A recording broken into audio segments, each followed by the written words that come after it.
everyone else, we just haven't seen it too much. So we could actually see it popped up a little bit, but not as active as Baboka. He's way more of a defensive support. He just sits behind his cores a lot more. And Baboka, he runs around the map and pressures the opponent's cores. And in terms of, how do you think those two fare in the current meta? The idea of being aggressive and proactive versus defensive. I mean, we saw a little bit of like defensive play with Winter Wyvern sitting and camping by the Invoker. It's tough to say. I think Victoria is definitely a lot less flashy than Baboka. You know, Baboka's constantly looking for couriers and doing all these crazy ganks where he's diving towers and cutting in between all these trees. Whereas Victoria will like play like that safe defensive, almost like Kunkka and Tusk, and be there ready to back up his cores and counter initiate. It just feels that you like really need someone to at least like go around and get info, because if you actually like 6-3 LGD for a spot in the top 4. Invictus Gaming versus LGD. Game 1. Very curious to see how the draft is going to pan out because of how interesting the meta has been in terms of developing over the course of this event. We see the Kunkka Nightstalker ban out of Invictus. We see the Nyx Lich ban out of LGD. Relatively common bans. Perhaps the Kunkka is the one that is the most specific, trying to deny that to Victoria. And right away, the Earth Spirit. Do you guys think we're going to see Magnus from LGD here? Be better. I'm not sure. I was thinking about that they might not want to pick it against IG for some reason. And IG isn't banning it either, so obviously they aren't afraid of it, even though it's one of the heroes that LGD has been the most successful with. Earth Spirit's a pretty anti-melee hero, so almost a little bit of preparation for that. I mean, Baboka plays a fantastic Earth Spirit the other day. We saw him kind of like dominate that game where up against somebody's offlane puck, forget who. In that sense, they might just want to prepare for it, as we say, that they pick Earth Spirit, that they don't really commit for like anything. So if they actually see the Magnus pick here, they can counter it with their second pick here. Why do you say the Earth Spirit is a good counter to melee heroes? Well, his spells, like the proximity and with the way his spells work, you know, his Magnetize works on targets that are around his rocks, and then his boulder kick hits everything that, you know, goes through a line. So the closer you are, I guess the higher percentage you're going to get hit by it. It's a reliability factor. Just on like the cone of it, I guess. Like the farther you are away from Earth Spirit, the harder it is for him to hit the rock on you. But if you have like Magnus and 2 other melee heroes, it's very likely that he's going to be getting a lot of 2 to 3 man stuns and silences. And he also has the silence, yeah. So he actually has 2 ways to stop the Magnus from coming into the fight and using his ultimate. Magnus pick right away from LGD. Well, not right away. They actually wasted, well, not wasted. They used like 40 to 50 seconds of their reserve time on their very first pick of their very first 2 picks of the game. Also a very fast DP pick, so it just seems like IG, as you said, like they prepare for the Magnus pick, so lots of silence. And LGD seems very confident in it as well. They just picked Magnus right away. So up against 2 heroes with silence, do you think you go for some sort of hero that builds a BKB? Maybe you could do something that goes Yules on the Magnus? Just for the rest of their heroes that are incoming. Like they need some way to address the silence, right? Yeah. Ideally not BKB heroes. You don't think so? Why is that? I like Manta a lot more. I don't know, BKB, man fighting versus Death Prophet, not my favorite thing. Yeah. I would say as a core. I prefer just to kite the Death Prophet ultimate, which you don't really want to do with the BKB. Yeah, Manta heroes could be cool. We still have Juggernaut and Lifestealer both in the pool. People really like those heroes up against Earth Spirit to remove Magnetize. Also, Healing Ward is very, very good up against Earth Spirit's ultimate. And they banned the Oracle, LGD did, because if you ulti the Death Prophet and she uses her Siphon Spirits, if that's the name of it, then she's going to get a lot of health. And you really want to burst down Prophet if you want to go for her when she pops her ultimate. Yeah, we've seen a decent amount of Oracle up against AA. You know, AA having that finishing ultimate when heroes get below 10% HP.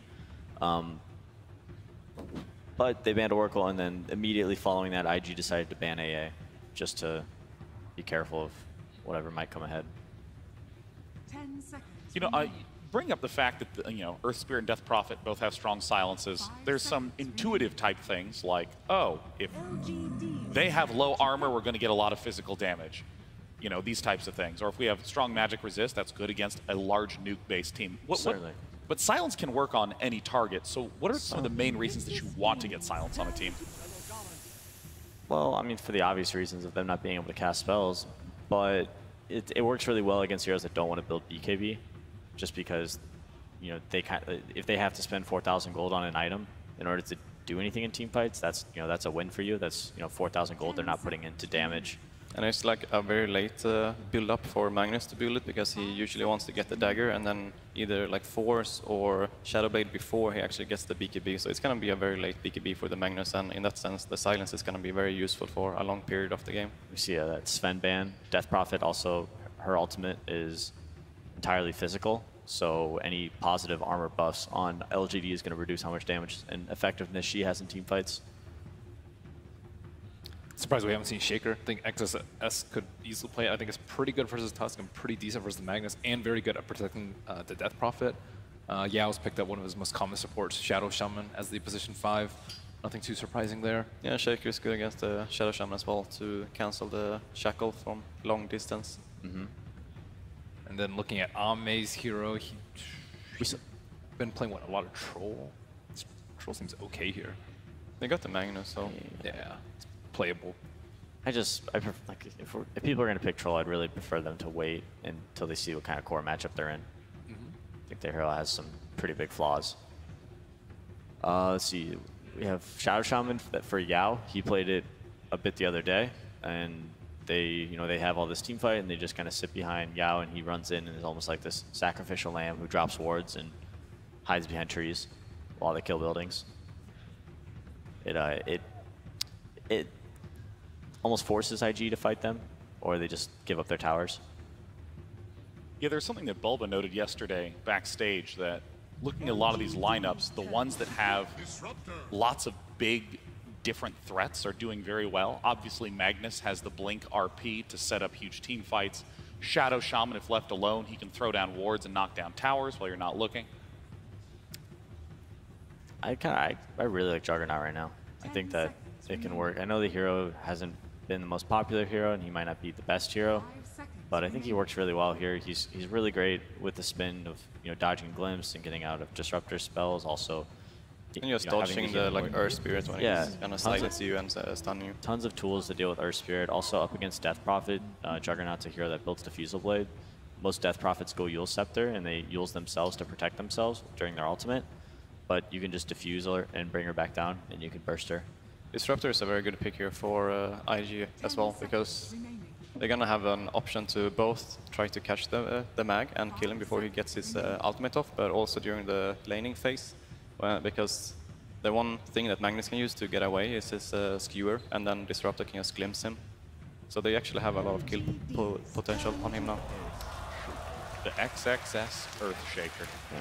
Now, we've talked a lot about this 4th pick, where LGD kind of has to throw down Queen of Pain. Yep. They had to pick something pretty neutral. Yeah. Something that doesn't have a ton of counters, but is going to do well in his lane.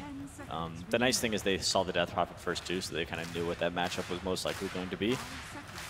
Struggles a lot versus silences, though. There's 3 silences and an Earth. I mean, this is definitely a BKB game for Queen of Pain. Yeah. I would say second item, treads, and then... And Jules is not the best right here, because if he actually uses the Jules, she's setting up for other spells. Yeah, I don't... Jules is so situational for me on a lot of these intelligence heroes, Storm, Blob, Puck. I don't think that this is the best game for that. I think just getting that earlier BKB and being able to take fights is going to be very clutch. Surprised they banned Bloodseeker. Bloodseeker's is unusual ban out unless you already show your 1 position. I think he counters AM and Lycan the most of the 1 positions, so they might be setting up for like an AM. AM actually seems pretty good versus IG. Burning has played it a couple times this tournament, and he's done fairly well on the hero. This is kind of like a free ban for a team with last pick. They say, what's the one hero I just really don't want to play against. Also, they're definitely picking a melee hero to pair up with Magnus here. Yep. So Bloodseeker is kind of an anti-melee hero in that regard. Also, they can't give Invictus a 4th silence. Well, yeah. I mean, they could. All in on silence. They could. Yeah, they might be 2 all in on silence at that point. Dota's a delicate balance. You need to have a little bit of this and a little bit of that. So we've seen Queen of Pain be, again, in a lot of situations where it feels like you need something neutral. We've seen tons of teams go for Queen of Pain. It hasn't really seemed to have very much success at the main stage. This pick's also often a little tough too. You have to pick your one before you see the opponent's one, so you can also pick something more neutral. I think like Weaver's pretty neutral, is like pretty decent in most matchups. Anything anti-melee is how I feel. You know it's coming. Faceless Void. Anti-melee. Yeah, I like it. We've even seen Faceless Void and Magnus Empower coming out yesterday. So Yeah, it could have been an option for LGD as well. No, I really like that pick. They've got a ton of great heroes up against melee. This melee core that I do believe is coming for Burning Ame, right? there it is, the Troll Warlord plus Magnus that was mentioned right at the start gets closed out, and Invictus Gaming has some intimidating team fight with the Disruptor, Earthshaker, and Faceless Void. It's time for game number 1 to begin. Each of these teams is guaranteed top 6, but would love to win here today to get into top 4. Take it away, casters. Top 4 is definitely what both of these teams are chasing. LGD versus Invictus Gaming. And Toby here with a wonderful Cinderin. Man, what a series. LGD versus IG. Still kicking hard. We look at the drafts. It's very expected, I'd almost say, of what we're wanting from LGD as well as IG. Yeah, kind of. I think PPD made a good point that these two teams have been showing extremely high skill and also know each other very well. So when you're in that sort of comfort matchup, you could almost say, then there's two options. Either you try to really take them out of their comfort zone and completely surprise, or you stick to your guns because you kind of have an expectation of what the other team will do. And they've kind of just been, counterpicking, then counterpicking, then counterpicking, while getting their own heroes. There's a lot of heroes, obviously, to highlight in this game. 11 on the Magnus, we've got Boboka Earth Spirit. The one that I think wasn't given that much attention was the OP Death Prophet, which I think he's maybe the best player in the world on this hero, or at least easily top 3, has been having outstanding games. I believe it was at the Kiev Major that IG were just first phasing this hero as the only team. It got respect banned against them. So certainly a lot of comfort picks for both teams. So it's that confidence to do it again, first phasing up that Death Prophet. And we will get ourselves underway already. LGD looking to establish map control. And they are going to run that 11 Magnus up towards the off lane. Do you like the Tuskar pickup as well? Something else that LGD has moved into. We see a lot of team fight coming out from him. Is the Tuskar going to offer maybe that presence to the mid lane to try and control OP's Death Prophet? It's a good hero against the Death Prophet in lane, because Death Prophet is very movement-based when it comes to the lane. You wanna, when you siphon, you want to be able to run heroes down, or siphon to disengage or slow your opponent and run away from them, but the shards can counteract both types of play. In addition, it gives them catch. I think it's very nice when you look at how Victoria plays. He generally plays this Kunkka and the Tusk we see here, as they were talking about. And I think this is just LGD's replacement pick when they can't get their Kunkka. This is a good way to go. It's similar to Kunkka in the sense that Kunkka has both the aggressive and the defensive potential with X-Mark and Ghost Ship, and Tusk is similar. You have the aggressive and defensive Snowball, and the shards can also be used aggressively and defensively. So I think it's just a good hybrid aggressive defensive support pick that LGD seem to really favor for Victoria. Well, we'll see just how effective it will be in this game. For the moment, Magnus has been forced off that top bounty rune. Burning will take it. IG haven't gotten on to the fact there was an observer ward also placed down around the corner. Everything else, as far as tempo goes from the game, what are both teams really looking for here? Are you happy just to let the lanes play out, maybe just look for that rotation gank in towards the mid, and let the safe and the off lane just be very passive? Or should there be more rotations to other lanes, or is mid just the focus? It's a bit hard to say. The Queen of Pain is not the easiest target to gank for the Earth Spirit, and similarly, actually, we're going to have action right away. OP. Yeah, he's actually letting the Spirit Siphon go pretty early on. Victoria comes in with a shard, pushing OP down. Somna's getting a lot of damage into OP. He's already going to just munch on the Tango. Happy tree. Boboka not really having an influence until that point, but now it's the supports who have to create space for their mids. Yeah, this is every mid game at TI. It seems like. The only thing we're missing is the Nyx Assassin Mana Burn, yep, and it's literally the classic mid. That is true. No Mana Burn this time around. Did get first phase banned together with the Night Stalker, so Nyx still banned. Now, that was, I think, the 100th ban on Nyx and the 99th on Night Stalker. When you see so many bans on that type of heroes, it really tells something about the the style of play that the teams favor. I was waiting for you to say it's going to tell about the patch log, which comes out shortly after TI. More than likely going to have an influence on that. If the hero gets banned so much, it has a tendency to get nerfed. Nice bash from Burning. He's practiced that for years. One of the... Is he the oldest competitor this year, I think? He's 29. The age of the player, I'm not certain. As far as the years of playing Dota, he's got to be up there. He's definitely up there, that's for sure. One of the very old school players from all the way back in Dota 1. Went under both the nicknames of Burning and I believe AAA for a while. That's a long time ago when he played on eHome, in 2009 or 10. I'll give you a +1 point for your memory, Syndrome. Thank you. I got a little bit of a movement coming out from Yao. Looks like he's just coming up for the 2-minute rune. And Boboka gets himself an action rune, so a double damage may not be enough. OP only has the Crypt Swarm plus the Spirit Siphon, so they don't have that instant. Actually, you do have the Earth Spirit up at level 2, so it's an opportunity. Roll forward, they keep the silence on Somnus, but it's not long enough. And now maybe the shards turn around. No, it cannot lock in Boboka. So Somnus will just burn the south. The gank potentially could have worked just because that level 2 on the ES. It's still successful for IG. You want to keep the pressure up on this Queen of Pain and not just let her farm and play aggressively on that Death Prophet. They want to respond, force the Queen of Pain to buy regen, so you delay her other item progression, and especially when you have that double damage. Oh, nice shards! Yeah, it's going to hold OP in position. That's not enough.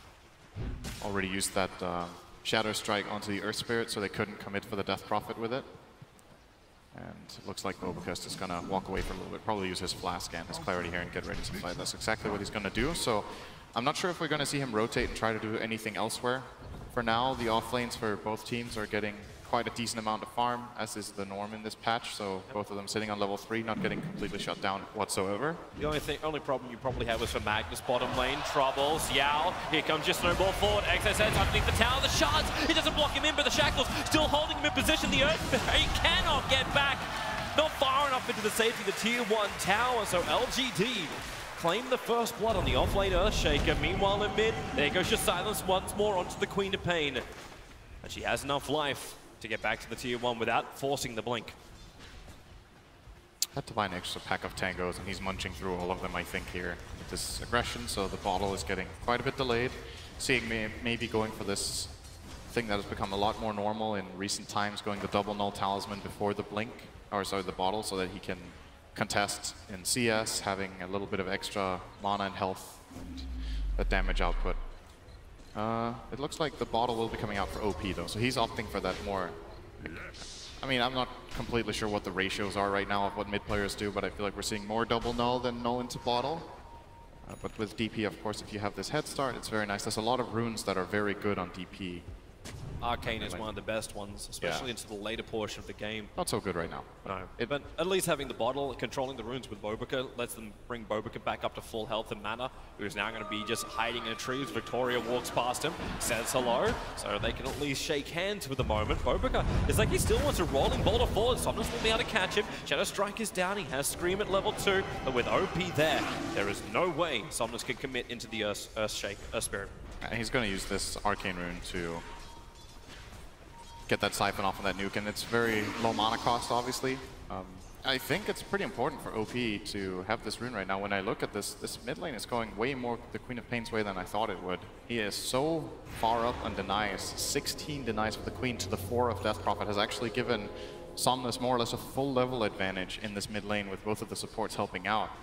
And that's good news for LGD. Getting that fast level 6 on Queen before Death Prophet gets her levels up allows you to go for that key kill in the mid lane that very often swings the game a lot. Yep. If Death Prophet starts falling behind, if this Invictus Gaming playing reactionary, then they can't look to use their combinations either. And we can always think about like that big combination that IG have. If you get a good Chronosphere with all the damage that will come out from Exorcism, then you've also got your Echo Slam, your control from Disruptor as well. They're all finding levels on the supports.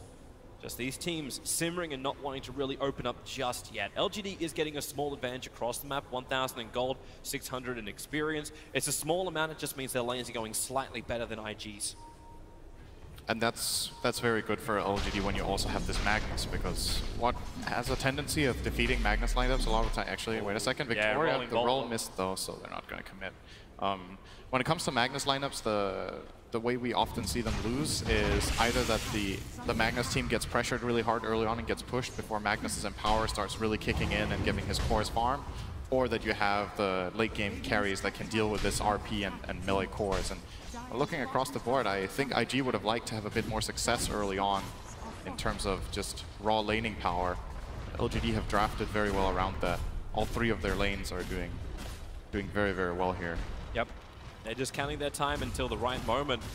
May able to harass that bottom tier 1 tower quite heavily. This is with the catapult wave and is forcing an extra TP. It's Disruptor coming down, rolling boulder, able to connect on the Troll Warlord. Yao and Victoria's here, but Victoria can't get in straight away. That Earth Spirit kick doesn't work, but the shot massively on the money. XSS, at least he can stun to create a little bit of space, but he will not survive. LGD, huge kills. And the pressure on the tower will actually make this easier for Arme to finish the job and bring down that first tier 1. This is one of the biggest strengths of Troll Warlord. In this early laning stage, he is extremely tanky. 13 armor. The first point in Berserker's Rage gives 6 armor. He wants to go this Ring of Aquila build. So IG, I think kind of naive even trying for that kill. They TP down the Disruptor, who's level 4. These heroes combining their spells don't have the damage until Shaker's level 6. And a bit of an assessment mistake there, giving LGD some very nice kills. Victoria in the right place at the right time. There was again, kind of that hybrid play with Tusk that was both aggressive and defensive at the same time. He saved the troll and gave them 2 kills with those ice shards. They're going to go again. Victoria, here comes the shards forward, locking in the Earthshaker Q. What can you really do here? Puts up a wall, the fissure, stunning and keeping the Troll Warlord at least away from the Earthshaker, and OP reinforcements have arrived. The Death Prophet wants a fight, they're going to get it. The Glimpse dragging Troll back into the Spirit Siphon, plus the exorcism damage. It'll be more than enough to bring down Arme. And with this, now it's going to be Invictus Gaming to push the other way on bottom lane and attack that tier 1 tower. This was a lot better. That was a great rotation, bringing down these heroes, using the exorcism aggressively like this. I think maybe a necessity for OP as well to get out of mid for a little bit, because maybe it's dominating him so hard. This kind of play puts his hero to good use while he's getting out-leveled in mid. At least he secures that bottom tower. And now Shaker's going to TP into mid to try and protect this against the aggression of Somnus and Victoria. So IG get on the board, getting the first tower of the game and a little bit of a kill to boot. They do, but LGD are looking for a rebuttal. So they send Arme up to the top lane to attack into the tier 1 tower. As you said, that mid lane was taking considerable amounts of damage. Invictus Gaming do hold it back for the moment. But IG's teamfight's going to get better. You have Chronosphere up for burning. You have the phase boots, at least for the movement speed of OP. When it comes to those teamfights, very critical for him to be in the right place. Bobrica, maybe not the greatest thing for him. Like, he's probably the weakest point of IG at the moment. Only now going to hit level 4, soaking up the experience in the mid. This is something we see from Earth Spirits in quite a few games. It's a bit uncharacteristic for Bobrica because he has this like X factor on the hero, just a tendency to find these early kills. But in this game, I think he's a bit lineup limited in what he can do. There is no good lane to gank for him. Killing Troll with this hero is almost impossible. Killing Queen of Pain is very difficult when your mid laner is a Death Prophet. And in the top lane, maybe they could have found a pick on this Magnus if they combined their spells very nicely, but it's not the easiest either. So he's going to be a little bit slow here. This does happen sometimes to Earth Spirit. The main thing is finding level 6. Then even if your early game is slow, you can get that one great team fight with Magnetize, and then all of a sudden your hero looks like it never had a bad early game. Still waiting for that team fight from LGD.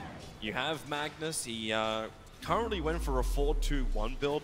So just focused on heavy farming for the moment, does have the arcane boots, needs that last critical item for the team fight, which is the Blink Dagger. And IG is a very non-invasive from both sides. They're not contesting any parts of the jungle for either side. It's pretty much everyone's got this almost ceasefire agreement. You're allowed to farm, and then we'll take a tier 1. Okay, then you take our tier 1 tower. Straight trade-off, we understand the rhythm of the game. But someone's going to change the beat. And LGD, under this smoke gank, maybe they can do exactly that. Well, this slow-paced game is certainly favoring LGD right now. They're getting through that difficult, or the hardest stage of the game, arguably, for Magnus. He's just been left to free farm. He's been giving Troll and power multiple times, so the farm is just flowing in for LGD. And 11 will not skill his RP for quite a while, probably just get 4 in Empower, maybe even his talent. Yeah. Perfect observer what's going to see him. Victoria starts with the shine, just wants to block him off.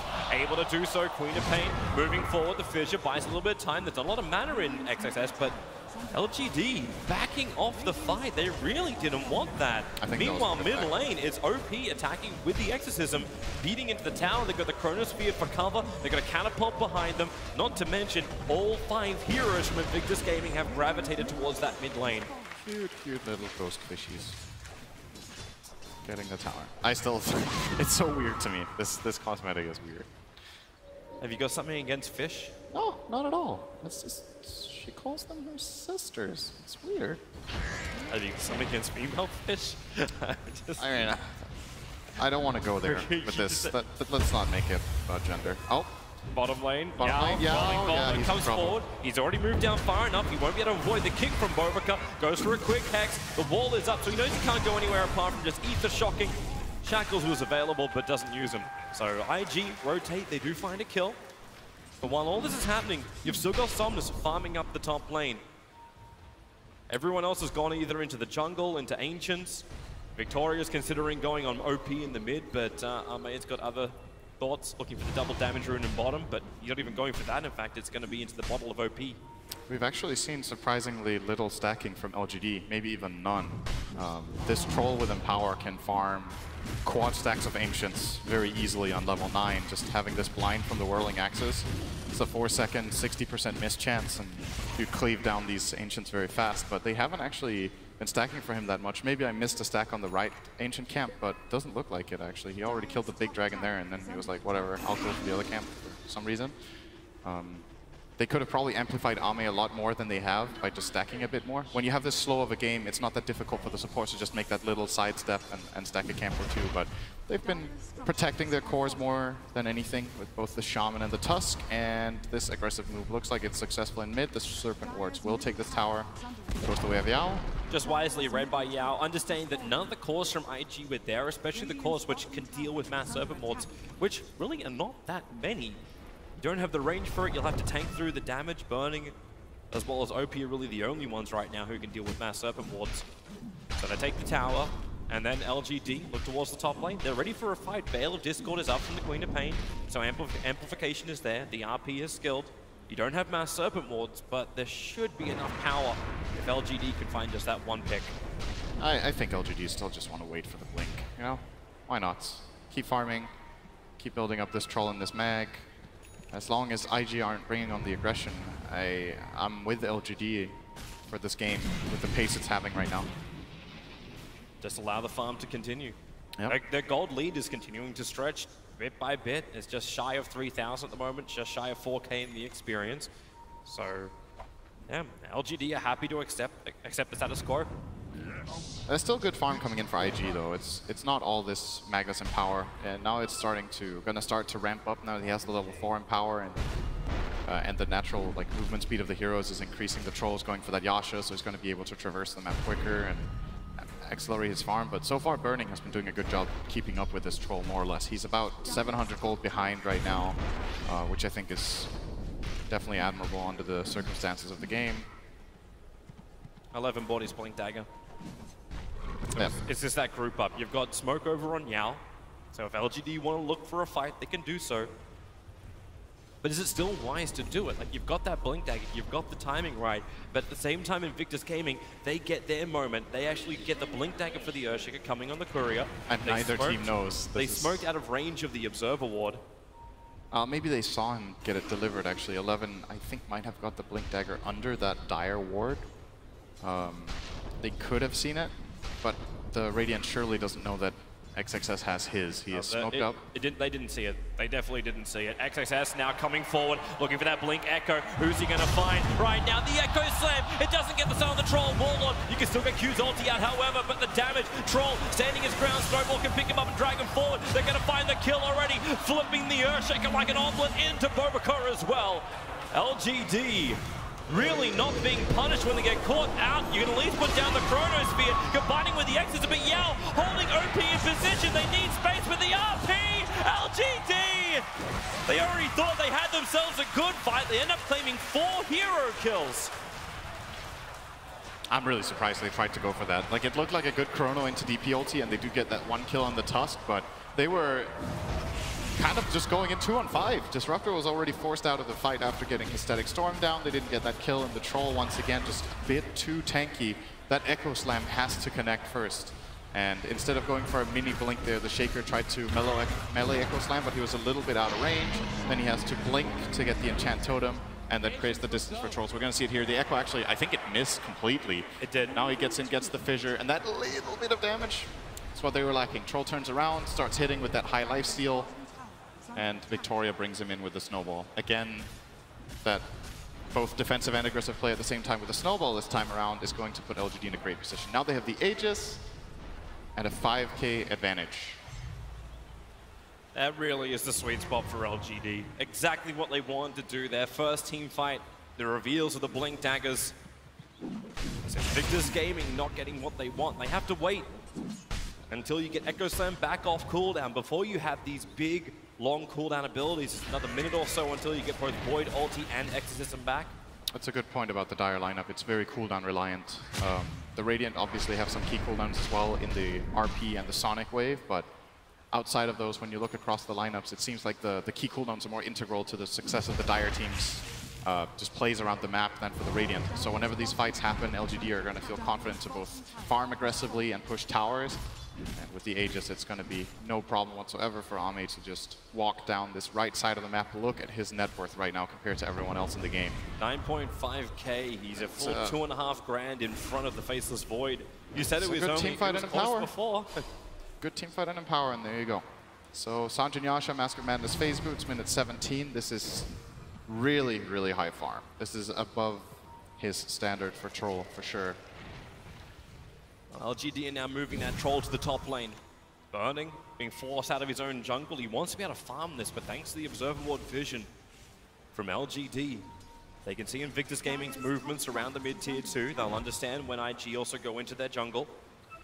But the easier way just to make that jungle more fearful, remove all of the outer towers on the top lane. Troll took this tower down in a matter of seconds with Empower, and he didn't even ulti.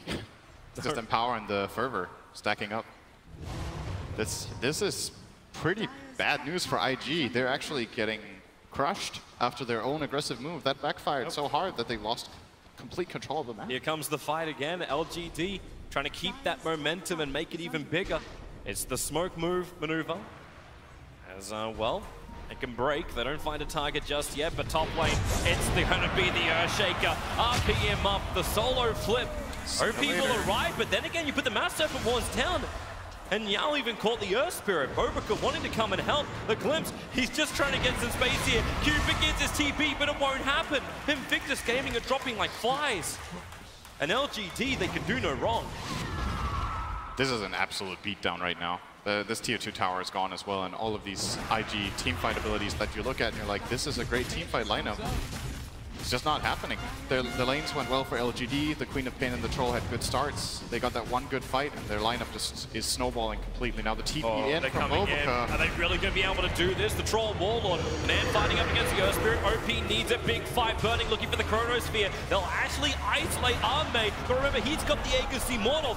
Shaker's going to lose his life just to burn this. And Burning, well, there goes your Chronosphere. OP, he needs this kill with the Sonic Wave. The damage amplification is just way too much. Invictus Gaming, 4 heroes down. You know you're going to make it 5. Q can run, but they call GG in sub 20 minutes. LGD, this is a curb stomping by them. Man, this game's just over. Literally. I mean, what do you... IG knew they were going to lose a lane to Rax there. And if you lose a lane to Rax 20 minutes in against a lineup with Magnus Troll, it's not... You kind of feel like it's not going to be possible for your team to come back. It is a best of 3, so they have the next game to look forward to. Generally, in these lower bracket matches, teams try to play to the bitter end, but this game was just so out of hand so fast that it was hard to see IG with any opportunities. And all of it started just to